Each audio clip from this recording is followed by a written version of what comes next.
All right, this has been the scene outside Goodwill, St. Vincent de Paul, and other thrift shop drop-off locations. Items piling up, even though there are signs up saying the collection sites are closed. And most of the items are now damaged by the recent rain and they have to be thrown away. So cleanup crews brought in dumpsters and heavy equipment to try to clear away the mess. Of course, with so many people staying home these days, people are spring cleaning their houses, and there are more items than ever to either donate or maybe toss.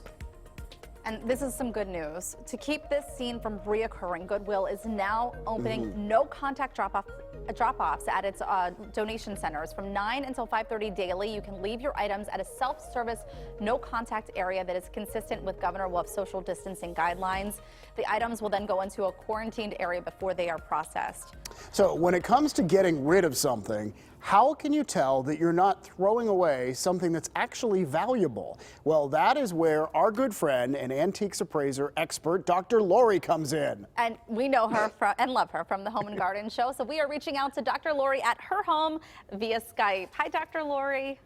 Hi, how are you? I'm in my Bucks County studio and we're shut down, but we're still talking to all of you. So I miss Pittsburgh very much. Oh. And we have lots of good tips for all of you. I'm very happy to see that donations can still be accepted, that they're no contact, because, you know, it is important to make those donations. Lots of people have their, of course, livelihood in actually shopping thrift and then reselling in other places. So I'm happy to see that. And Pittsburgh knows how to solve the problem.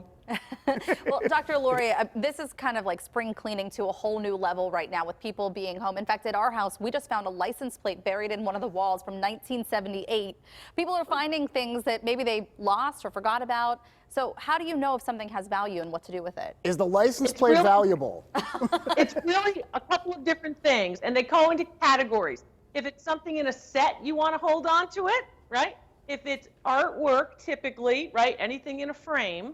And then also, of course, furniture if it's in good condition, and jewelry even if it's unmarked or costume. So those are sort of my top 5, if you will. But what I also want you to think about is that idea that as you are cleaning out and moving things, you want to make sure that those things that you want to save are saved in polyethylene or polypropylene tubs. Those plastic tubs are better than cardboard or wood. Oh, interesting. All right, and you have a number of items around you there. Is there anything there that is super valuable that people might throw away if they didn't know? Kermit the Frog. Yeah? Kermit is very valuable. Toys are going to be valuable, right? So make sure that you think about those particular things that relate to a particular time in history, right? So whether that's 1975 or some other time, people are surprised that Beanie Babies can be valuable as long as we go through. And what I've been doing, many people are learning lots of different, of course, skills now that they're home. Who's learning how to speak a new language, who's learning how to dye their hair with mascara, who's learning all different stuff.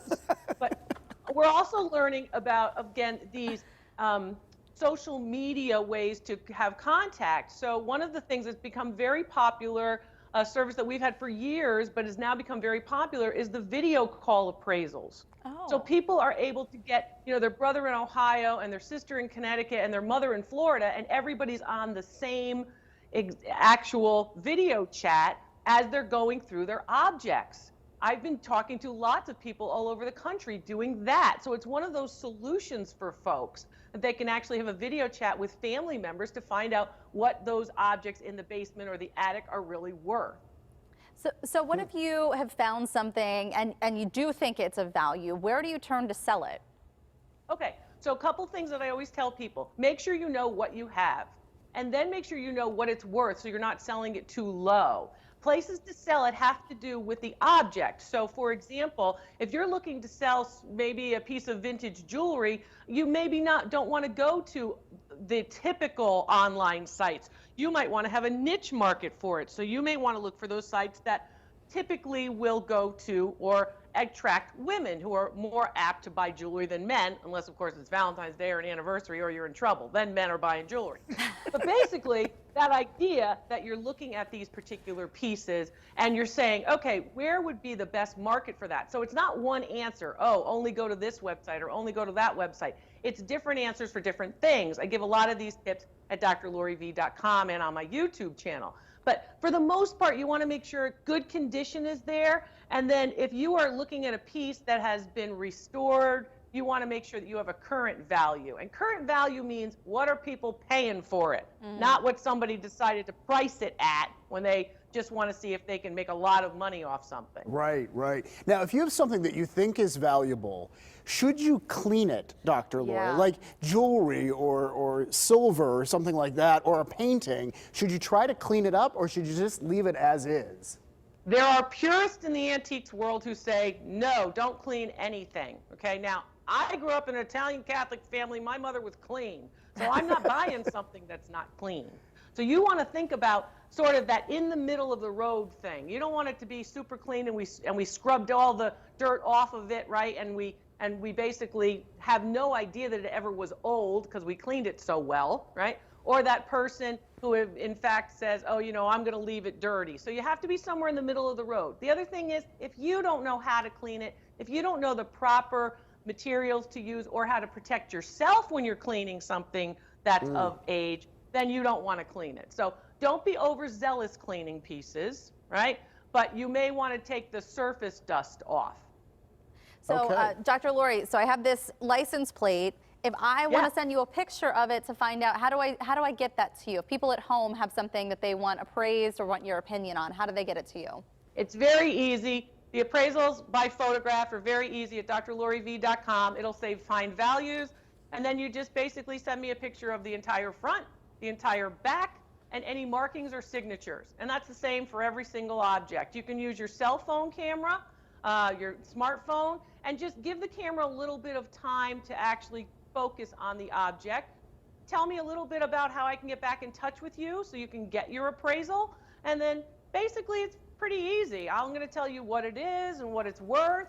And for some people who want a written report, I'll even show you a sales record where similar pieces have sold. So then you can get in touch with those folks if you want to sell it. So it's a good way to do that, and it's a good way to get that information. And it's easy. You can do it by video. You can do it by a regular cell phone picture that's attached to a form on my website. It's really very easy. My tips are also very easy to understand. They're lists of what you should look for, so you have an easy time sort of identifying what did I find in the closet. Right, right. Well, thank you so much for joining us, Dr. Lori. We always love talking with you, and you are just a font of knowledge. Anytime, please be well, please be safe. I miss Pittsburgh, but we'll all be back very, very soon. Stay at home, we'll all be better. All right, be well, Dr. Lori. Thank you so much. And we are going to have a link to Dr. Lori's contact information. If you are interested in getting in touch with her, you can find that at pittsburghtodaylive.com.